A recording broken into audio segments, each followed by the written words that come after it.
Hi guys, and welcome back to my YouTube channel. My name is Faith, and today we're going to be reacting to a Candace Owens podcast titled Exclusive Prison Audios Reviewed. If you're new to my YouTube channel, you're highly welcome.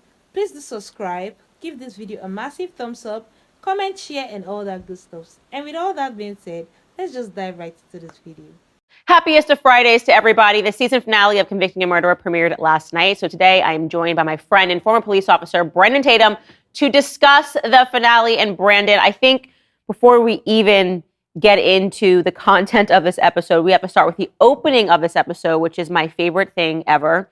The fandom surrounding Stephen Avery. This wonderful musician, this beautiful song that this man created because he believed in Stephen Avery's innocence. Well, let's roll the tape.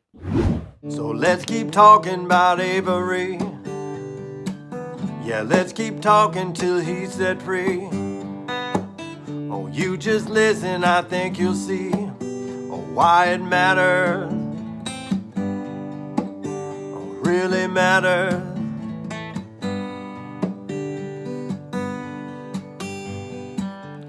Put aside the documentary, the state's version ludicrousy. Oh, all their claims so blatantly get torn to tatters. I think that matters.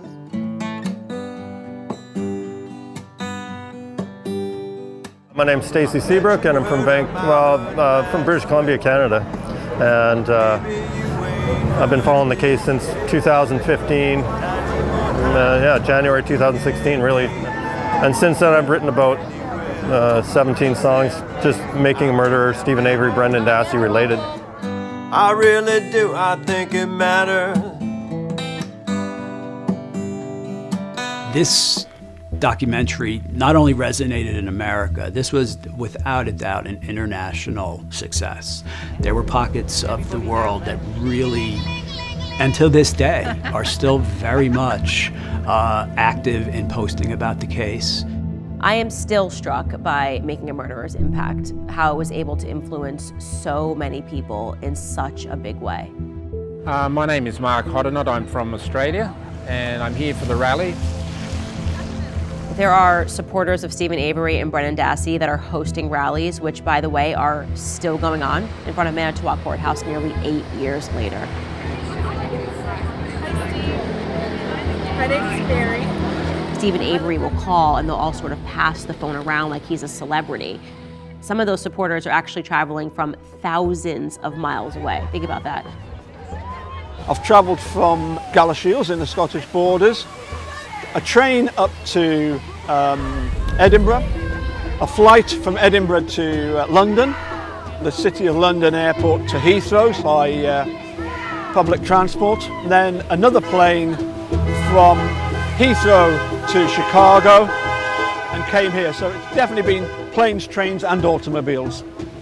Then there are the supporters who pay for billboards all around Wisconsin offering $100,000 for more information leading to the arrest of Teresa Halbach's murderer. And it's really important to note here that that $100,000 is coming from the supporters' own bank accounts. They're willing to pay that. I'm here to support Stephen and Brendan and all their families, as well as to make sure justice is brought to this case. They want to be part of a bigger purpose, part of being able to help this innocent man in their eyes be released from prison. It's a bigger mission than just free Stephen and free Brendan. It's about the different people all over the world and in this country that are wrongfully accused. I said it matters. It really matters. Brandon, you know, I couldn't help but notice there were no African Americans, no Black Americans, no Caribbean Americans in this clip. What's your take on what we're watching? What's happening here? He took a boat, a plane, a train, like green eggs and ham, to the other side of the world. They doing too much. That's all I'm saying. They are doing too much. I am convinced people are crazy. I don't care if the man was innocent or not in your mind. Who in their right mind would spend thousands of dollars to go and protest on the side of the road somewhere in Wisconsin? Yeah. I don't get it. I'm assuming he has a family. Is his wife okay with him doing all that? I don't think so. Yeah, I said this is like White Lives Matter. So Black Lives Matter, we smash and take a flat screen TV from Target. They're like plan the routes to come and spend their own money to get here. Passing around the cell phone with him on there. Like they're talking to like Justin Timberlake when he was in NSYNC or something. Like, hey, it's me. Like, oh my gosh, she looked like she was blushing. Yeah, they doing too much. That was a lot. It's a lot. It's embarrassing, to be honest, but it's indicative of how people act. Human beings are just attracted to certain things. They have to find purpose. I would argue that these people got way too much time on their hands. They should probably be at work instead of sitting on the side of the road making up a false, protest for a guy who they really know nothing about. They probably have never met him before he went to jail, and they probably are not informing themselves about the truth and all of the information that should be known about the entirety of the case. So they could be representing a foolish perspective and spending a lot of money doing it. So it's embarrassing to them. I don't care, but it's embarrassing to them. Yeah, I was really interested, first and foremost, just in the psychology of this. And over again, as we were pulling things together and trying to understand how it is that despite so much overwhelming evidence, even now, like a lot of people have dropped off now and they're not believing he's innocent because, to be fair, Netflix presented a really good story. They convinced people because they omitted certain truths. But now there are still people that are holding on, sending me mean tweets right now. He's innocent. And you just have to wonder, how do you get to this part? Like how do you convince yourself psychologically that this person who is so disgusting, so verifiably disgusting in so many different ways and has been his entire life from juvie to now is actually a victim? How do you get there? Yeah, so people operate in a bias. It's called confirmation bias. So everything that they look at, they're going to interpret it to confirm what they believe. Same thing with people wearing masks. I see people wearing masks at the airport today. What in the world make you still wear a mask? It's that they have built this reality that it makes sense. And when they found out it doesn't make sense, they have to unravel everything that they are, all of what they represent, and they are not willing to do that. So instead of saying, you know what, I was wrong and I'm embarrassed because I flew all the way from Australia, spent thousands of dollars to sit on the side to talk to a dude on the phone from a jail cell, instead of admitting that they were wrong about that, they have to double down. And they have created a delusion and a reality that is never going to change. Yeah. Jesus Christ could come down from heaven and say, he's guilty. They will not believe it. They do not care.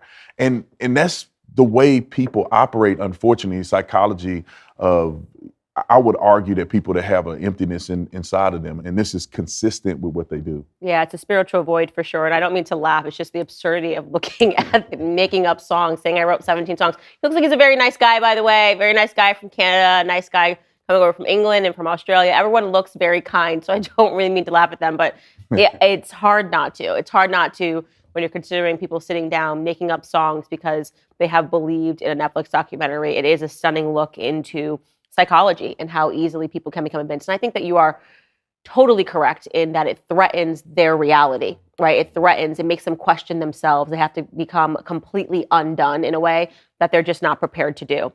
And it gets worse because you also understand that it wasn't just people who were fighting for his freedom. There were also people fighting for his heart. So let's roll the next clip. I've heard that Stephen's had 7 girlfriends already, 3 of them that he was going to marry, and it's like I don't know what these people are thinking. Historically there has been this phenomenon of women becoming infatuated with convicted killers. Charles Manson, Ted Bundy, and Stephen Avery really was no different.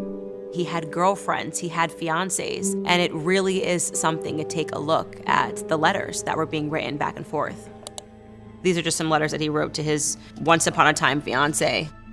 If you tell anyone of this letter or any other letters, I will go and tell the world that you and the kid is on drugs. Then the whole world will know that too. So all you have to do is love me and treat me as your husband, and our life will be fine forever. I don't want to hurt you or your kids, so you have to promise you will help us forever. He also came up with 18 rules for his ex-fiancée. You are going to trust me as your husband. I want to see how you treat me as your husband. No way out. We are in this, and I love you as the world. When I call you, you will pick up the phone. You are only a housewife. Another woman who asked not to be named also wrote back and forth with Stephen Avery in prison, and the contents of this letter are pretty disgusting. He wrote to her, I love you. I will blank on the next letter, okay, honey? He then asks her at the end, do you want me to blank in a bag? Let me know. I mean, disgusting. Taste me and put me in you. Sexy, yes, love you. That is from Stephen Avery to another one of his paramours while he's in prison. I don't know why I can't stop laughing. Because it's crazy. That's why. The absurdity of everything that I'm listening to and reading, and the letters he's sending, he's still threatening women. I'm just trying to figure out what's going on, Brendan. I don't know what these women are dealing with, but why would you want to deal with drama from a dude in prison? And he's like threatening you from prison. He had 18 rules. Like, is there a shortage of good men in the world that you are engaged to a potential murderer who's abusive through jailhouse letters, and these women are willing to still deal with that drama? It's crazy to me. He can't even touch you. He can't even really talk to you whenever you want him to, and they still dealing with the drama. And then he talking nasty to him, like they gonna actually. In a bag, really? He wanted them. Genuinely, I would love to interview these women that fall in love with serial killers, like the They're Ted probably serial Bundy, killers. the Alex Murdaugh is a recent example of a cultural case, and women are writing him letters and convincing themselves that he's innocent. I think it really points to not just a lack of men or strong men that are in society, but actually what you're dealing with is actually a crisis in women. Like, the problem is the women. What is wrong with you? Why are you so broken? You think that you're going to fix this person? This person just killed somebody. Wouldn't you be scared, right? Is it not plausible to you after reading his letters, which are remarkably violent, right?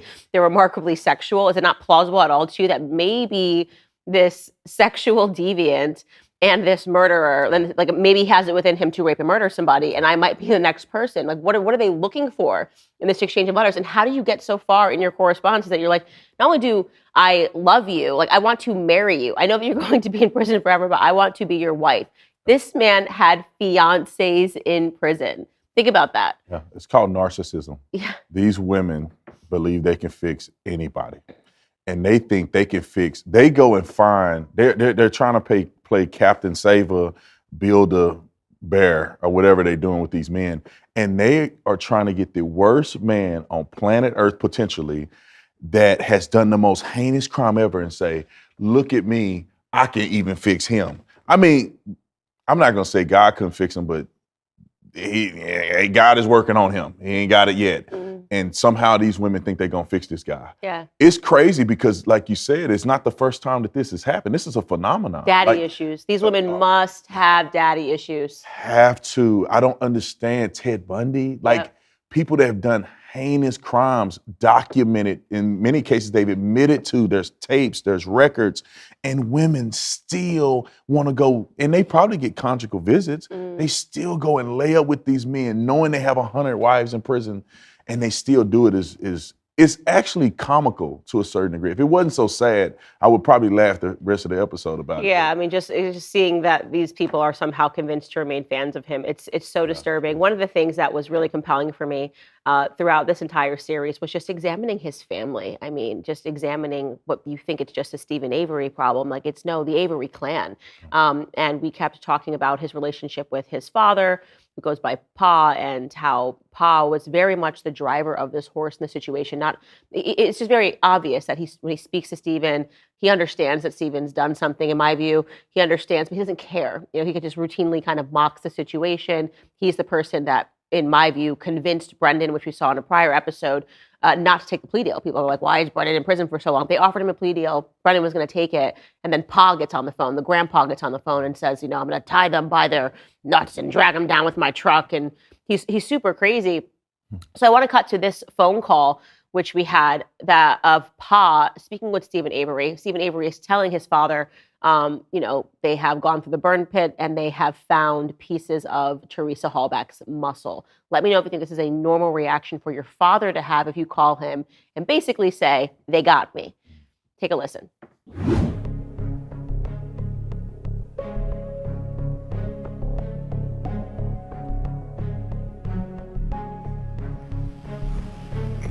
The lawyer said they got muscle. They got nothing? They got muscle. Muscle? Muscle? Yeah. Muscle from what? In the pit. From her. From her. It matches her. Muscle? What kind of muscle? From her c***? I don't know. It's got to be the worst thing, the worst prison phone call that I've heard, and that's actually saying a lot. What decent human being would ever say something like that regarding an individual who had been murdered? Brandon, I mean, they're laughing, and his father is saying, is that from her C word? And then they have a giggle, and his mom giggles, and Stephen giggles. And they're talking about evidence that the police officers have found in the burn pit. Yeah, the craziest thing about that is that they're on a jailhouse call, which they know is recorded. So if you are as brazen as they appear to be, which means you're going to joke about potentially this woman's muscle, even if Stephen Avery is remaining that he didn't do it, whoever he think did it, the girl's dead body is still there, and there's pieces of her body that a normal person wouldn't make fun of because you would still feel sorry for her, even if you didn't do it. You'd be like, well, it's still sad somebody killed her, and pieces of her muscle is found on my property. I still feel some type of way on a recorded jailhouse call. I mean, the audacity and the brazenness of the conversation is telling. Them joking about sexual stuff indicates to me that maybe this is a consistent thing. This is how he was raised. His daddy is just as nasty and dirty and sexualized as he is, to find that, potential muscle from a person's genitalia is somehow comical. Right. And so I think it speaks in volumes to a certain degree. If somebody is looking at this to want to really evaluate what kind of people we're dealing with, I think a rational person would make fun of that. And they definitely wouldn't do it on a recorded phone call. Right, and when you go through just the criminal history of all of the Avery clan, there's so many instances of pedophilia, sexual deviancy. I mean, we talked in previous episodes about just his porn collection, how he so comfortably says, like, well, I was just in the room watching some porn. Like, he's clearly a porn addict, doesn't even view it as anything weird, and those sorts of things can create sexual deviancy down the line. And so when I hear that prison phone call, first and foremost, if you're still part of the deluded few that believe that he is innocent, when you find out that they have found muscle on your property, you'd be incredulous. When you told your dad, he'd be equally as incredulous. How did that get there? What do you mean? How could that possibly have gotten there? What's going on here? You're not just going to be like, oh, did you find a piece of her C word? Ha ha ha ha ha ha.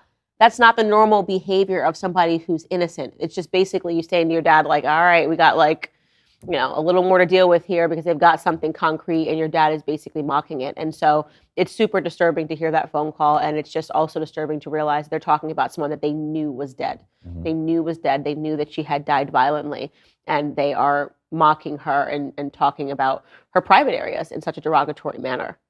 Definitely one of the grossest prison calls that I've heard. The October 15th tax deadline has just passed, and if you have not filed yet, you're probably feeling the stress. It goes without saying that filing your taxes can be a long, excruciating process. Failing to file can pile penalties on top of your tax debt. That's why you need to check out Tax Network USA. The team at Tax Network USA has a track record of success. They have reduced tax debts for numerous clients, totaling over $1 billion. So whether you're looking at a $10,000 or a $1 million tax debt, they can help you with a settlement. Doesn't matter if you haven't filed in 1 year, 5 years, or even a whole decade. Tax Network USA is equipped to secure the best settlement for you. The expert attorneys and tax professionals at Tax Network USA can help resolve all tax cases, no matter how they started. Don't let tax debt control your life any longer. Take the first step toward resolving your tax issues by visiting taxnetworkusa.com/Candace. That's taxnetworkusa.com/Candace today. We also have this exclusive audio clip, and this was something that we didn't actually include in the docuseries, and this is Ma. So just to be clear, Ma is Dolores Avery. She was just on the phone call that you just heard. She was also cackling and laughing as he was talking to both of them at the same time. So really good people, and they're going to keep continuing to be good people in this clip. Take a listen. Yeah, because it sounds like if they get you for murder, you don't get that money. Horbucks get it, or whatever her name is. Yeah, if they sue for it. Yeah. Yeah. Yeah. Yeah. For something to do with her. Yeah. Yeah. I think she took off with that. Yeah, that Nick she was seen with. Dang, my mom. Wonderful people, the Avery clan. Definitely the kind of people that you want to write songs about. Pick a member. I don't know where she got that from because I didn't see a single black person in that whole city the whole time I've been watching the episode. So no, this is just who they are. Yeah. It's just ingrained into them to speak this way. And apparently the backstory of that is, people were kind of trying to say where they saw Teresa, and so many conspiracies are being shooed. And I saw her at a gas station with a black guy. And so she's kind of running with that. And this is the way that she speaks about black people. Not exactly a surprise. I always say, people that use these kinds of words and people that are overtly racist are always the most ignorant people in society, not someone that I would ever feel threatened by, like Dolores, you know what I mean? But it's just stunning because when you read these Reddit feeds, people were convinced by the Netflix doc that this was like a close-knit, which they are close-knit, thicker than thieves, but like loving family, right? This poor family just trying to get their lives back together. The ma, the pa, they care so much about their son. How can this be happening? And again, just the complete wrong picture of who the Avery clan actually is. And I think it's based in a lot of delusion because, like I said, I watched the original documentary. And if you watch it and you have any type of intelligence, you can tell that there's something not right. There's no way a person gets that deep in the trial, gets convicted by his peers, and there's nothing there. People just don't do that. Like, innocent people just don't go down that path. And I've always had this idea, being a former police officer, is that normally people are wrongly convicted. A lot of times those people are wrongly convicted of that case, or maybe they just can't find enough evidence for them, but they probably did other stuff. Mm-hmm. It's not like some random person living wholesome their whole life and then they get caught up in something. A lot of times it's people living a degenerate life, and that degeneracy leads them to a place that they probably should have never been, and they got caught up in something. And the same thing about Stephen Avery. Like, oh, he was just so innocent. He did 16 years. He was going to do 30-something years in prison. But if you look at his history, he had been doing things that he probably should have went to prison for a long time ago. Mm-hmm. He had potentially been sexually, assaulting people long before that. Maybe that's not even recorded. And so when you see that and you watch the documentary, you use your common sense, you say, yeah, it is compelling to believe that he may be innocent based on the documentary, but use common sense. It's always two sides to the story. Documentaries like that one normally take a side. So you understand that they're taking a side, there has to be another side. And most people don't get caught up like this and get so deep into a trial after being wrongly convicted the first time. It has to be something there. But these people are operating in confirmation bias. So they will look at anything that leads down the path of confirming what they believe and not looking at the truth at all. Well, speaking of choosing sides, the documentary makers very clearly had their angle, and yet they pretended they didn't when they did their press tour, and they went around and they told people, no, we just wanted to tell the story. We weren't omitting certain things for any reason whatsoever. So let's formally debunk that and listen to what they say in their words versus what they say in prison calls to Stephen Avery himself. Take a listen. We did not assume an advocacy role here. Right. We were not interested in having an impact. In fact, we worked very hard not to have an impact on the cases. They came here to follow the story wherever it may lead. And in the end, they claimed that it wasn't an advocacy piece and that they didn't pick a side.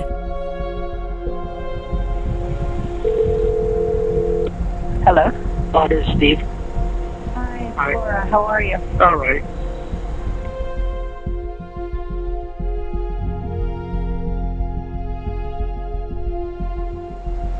So, Stephen, my first question for you is, if you could tell your community anything, what would you want them to know? Am I innocent man again? Who's doing this to me? Somebody is. I can't figure it out. They were really there to determine if there was a problem with the criminal justice system.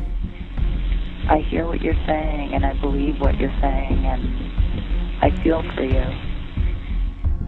In the very first interview that the filmmakers did with Stephen, Laura Ricciardi tells him that the reason that she wants to do the film is because she believes that it will help him in some way. Well, I hope you can remain strong and hopeful in there. I hope that what I'm doing with this film helps in some way. I really believe that it will, and that's why I want to do it. I thank you. My pleasure. But yet years later, after their film is released, the filmmakers suddenly back up on that claim. They say that it didn't matter if Stephen was guilty or innocent. As a matter of fact, they say that they tried really hard not to have an impact on the case. They weren't involved. We were not there to figure out what had happened to Teresa. We weren't asking questions about the facts of the case. We weren't really... But if you ask Stephen, the filmmakers were very much involved in helping him with his defense.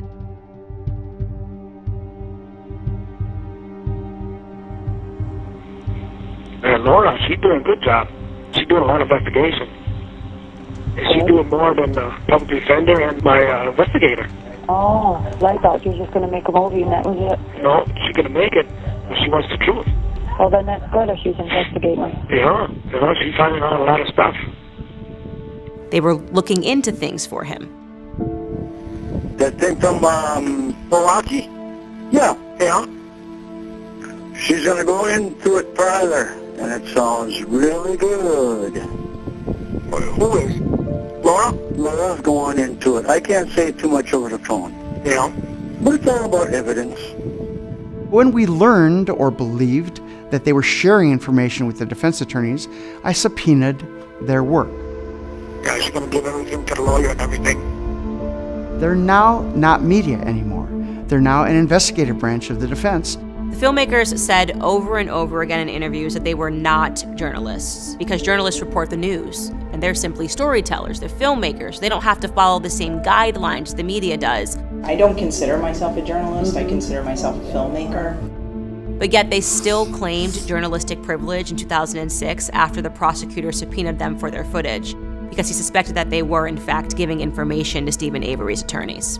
We had to hire a lawyer and try to essentially quash that subpoena.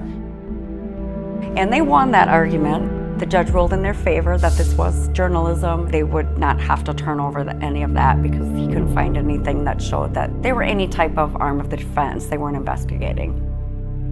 We had very clear boundaries too. We did not talk about the facts of the case. We weren't investigating the crime. Hello? Yeah? Did you talk to that new guy? What Chucky just found out? No, I'm going to call him when we get off the phone with you. Your mom just gave me his info. Okay. Don't worry, we're on the case. Okay. We're on the case. You want to talk about the justice system being corrupt? It's realizing that these two documentary makers basically got away with everything. You go back and you really understand what happened to these police officers, how their lives were ruined because of a documentary, how they sought to prove that they were defamed in this documentary, they lost, how they sought to prove that these women were on a press tour saying, we are not journalists, I'm documentary makers, and then presented the exact opposite evidence to the court, and the court just accepted that they were flip-flopping on that narrative. And that's really the place that I see the most injustice happening in the court system. It's just the fact that Netflix and these documentary makers got away with it. And later on in this episode, we show Netflix's emails that they, even though they said they had nothing to do with the documentary, they received awards for editing. Actually, Netflix received awards for editing. They were sending emails saying, we want the family to look close-knit. We want this person, like really directing it like it was a play. And no consequences for Netflix, no consequences for a documentary maker other than making, having millions of people watch it and obviously making a ton of money. That's the consequence. And that to me is such an injustice. Yeah, 100%. I mean, Stephen Avery was their meal ticket. Mm-hmm. So of course they want to make him look good because he's the underdog. Everybody wants to see the underdog win, and it plays on the emotions of the American people or people all over the world. Everybody wants to see the underdog win. This was a perfect story to make an incredible amount of money, and I don't think they cared about him no more than to tell him what he wanted to hear and make the documentary compelling enough so they can make a ton of money. Mm. And I think that's all it boils down to. And they know that people are gullible. People are gullible to certain storylines, and they exploited that tremendously, as I found out, watching your documentary and comparing the two. And that's all it is. You know, of course they lied. That's a lot of money being made. That's a lot of popularity. The court system, somebody knows somebody that knows somebody in that small town. I'm pretty sure they can get away with murder just about in that town related to what they were doing. So I'm not shocked. I'm not surprised when it comes to these big conglomerates and them making a film and making it so global like they did, that they're not going to get in trouble for it. I think the suspension of morality for business, okay, I guess I can understand that in this capacity for Netflix because they were looking to grow their company very quickly. But I am struck by it when it pertains to the two women. You got these lesbian documentary makers who essentially reburied Teresa. Like, you know, I said it felt like they killed her in the afterlife. I just don't know how, as a woman, and I hate to say that as a woman, but I really do mean that you could understand, be this close to the trial, understanding exactly what happened to her, understanding that she was raped, understanding that you saw the full confession tape that you didn't show your audiences, that the 16-year-old said he just wanted to see what sex felt like, you know, that his uncle was high-fiving him and, you know, telling him, good boy, do you want to see what it feels like? How you can know all of that, have access to all of that, understand that she was then not just, you know, raped, but she was shot, that she was burned. And you go out and you make this documentary and you know that her family, who not only has to deal with this tremendous amount of grief, right, of losing someone that they had for 25 years, who they loved more than anything, but now they have to deal with this second tidal wave of grief because people are convinced that there's some conspiracy here, that she's maybe still alive, that, you know, you guys are working with the police, that you staged this, that she never existed, however crazy it is. Like, how do the documentary makers put their head on a pillow at night? Because that's what I always say in politics. For me, the most important thing, whether people love me or hate me, is that I can lay my head on the pillow at night and know that I told the truth, right? And they don't have that urge at all. Yeah, I mean, it's the type of person, you know, and I bet they're leftists, in my opinion, that they don't care about that. It's irrelevant. You know, thinking back on it, you brought up an incredible point.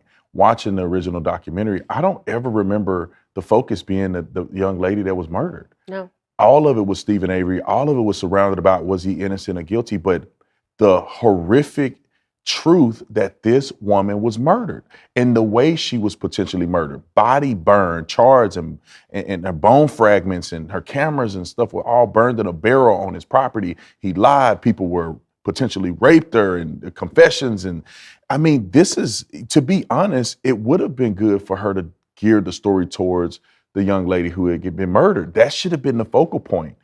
But instead, it was the sensationalized one that's going to make everybody rich. And these women don't care nothing about that woman. Unfortunately, that's my opinion about it. I don't know these women, but it doesn't appear that they care about that woman. And it's very sad because there are other people involved in this that's not Stephen Avery fans that are on the other side that are just dying inside every time they see this. And the young lady and her family was from that, I think at least that town or near that town, and they have to potentially drive by and see them still holding signs and saying that he's innocent and billboards. It's horrific. It reminds me a lot of the way that they did George Floyd. And I don't want to rehash that, but, you know, imagine him having a statue somewhere and the woman that he conducted a home invasion on that was pregnant at the time, that she's probably traumatized over that, have to drive by and see a statue of this crackhead every time she go by. I mean, just reliving the pain is something that I think is shameful. I would love to see them apologize at least for that and say, we did a documentary, we did what we did, but we are apologizing if we offended the family of the person who was deceased. Right. And I am struck by that. I think their silence right now is profound. They know that this series is out. They've had press reaching out to them, asking them questions, what they think about it, and they're silent. And they're now broken up because they were a couple. They were a lesbian couple. They're now, you know, no longer together. And I think that they probably have to sit and stew with that. And money is never worth it. That's why I always say, keep your morals intact, because the money is never going to be worth selling out, and especially doing something so horrific. We did explore who Teresa Halbach was in this last episode. I hope you guys enjoyed that. Talked about her goals in life, talked to her friends, talked about the fact that she wanted to be a photographer, and how much she loved taking pictures, and you get to hear her voice and her talking about how much she loves everybody. So I hope that everybody enjoyed that. We did not want to make the same mistake as documentary makers and forget that this is really Teresa's story, and she's not just a piece of this, and she is somebody who deserved justice in the end. And fortunately, because Stephen Avery and Brendan Dassey are locked up, she did receive that justice. I believe her family did receive that justice, and I hope that we contributed by unbrainwashing the masses. We are out of time, but I do want to at least read 3 or 4 of your comments. I'll read them really quickly. Candace, you did it. I was Team Avery and Dassey for years. I was on the fence in the beginning of the series. I subscribed to Daily Wire Plus finally for this, but wow, I thought Stephen was just so sweet, simple, and innocent, but I was so wrong. And Brandon, he really did do it. He could have apologized, did his time and been out by now. Shame his family is backwards and twisted. Candace, good work. Next comment, I wasn't the least bit surprised to learn about Stephen abusing Brendan. That was a huge drop. And Brendan was talking on the prison phone calls about how Stephen used to touch him too. From early on in this series, we've both seen and heard about his abusive tendencies. I absolutely think he threatened Brendan's life if he told anybody about it. I don't know if it makes me evil because I don't have sympathy for Brendan. He had an opportunity to call 911 or tell his mom what happened, and he didn't. Brendan, was Teresa's only lifeline, and I imagine her eyes pleading with him to help save her. But he ultimately chose not to be the hero that he could have been, but rather a cold-blooded rapist and a murderer. The only person I feel sympathy for is Teresa Hallback. I would say the same. That's how I feel after listening to Brendan's confession. When he said, I just want to see what it felt like. It was such a 16-year-old thing to say. It let you know that, yes, is he stupid? Yes. Is he low IQ? Yes. But the fact that he recalled everything in such incredible detail. I mean, I think Netflix tried to make people think that he was mentally retarded, and he wasn't mentally retarded. He was just somebody who wanted to have sex. And 16-year-olds are impulsive, and for him, that transpired as rape. Lastly, I believe Stephen abused Brendan and his cousins physically and even sexually. That being said, Brendan's mom did not protect him and did not tell him to take a plea. The opposite, in fact. But I believe Brendan is where he belongs, listening to the phone calls and the confessions. So we've had tons of you guys pouring in, telling us that I changed your mind, right? Just by showing you more information, which is always my goal, is to just allow people to make decisions, but give them all of the information. Don't leave things out because you want people to be tailored to your narrative or what it is. And this was something that was a challenge for me because people were really committed and they were like, stay out of this, Candace. We followed this for years. So I love hearing these comments. Brandon, your last thoughts. I almost called you Brendan Dassey. I'm sorry about that. Thank God. Your last thoughts. No, I think you did an incredible job. I was skeptical at the very beginning. I'm not going to lie. I said, I don't know how she's going to surmount this amount of evidence because the original documentary was very compelling. But I think that there was a lot of points during these series that really showed a different side of Brendan Dassey, showed a different side of Stephen Avery, just the fact that he had potentially a sexual encounter with Brendan Dassey and manipulated him.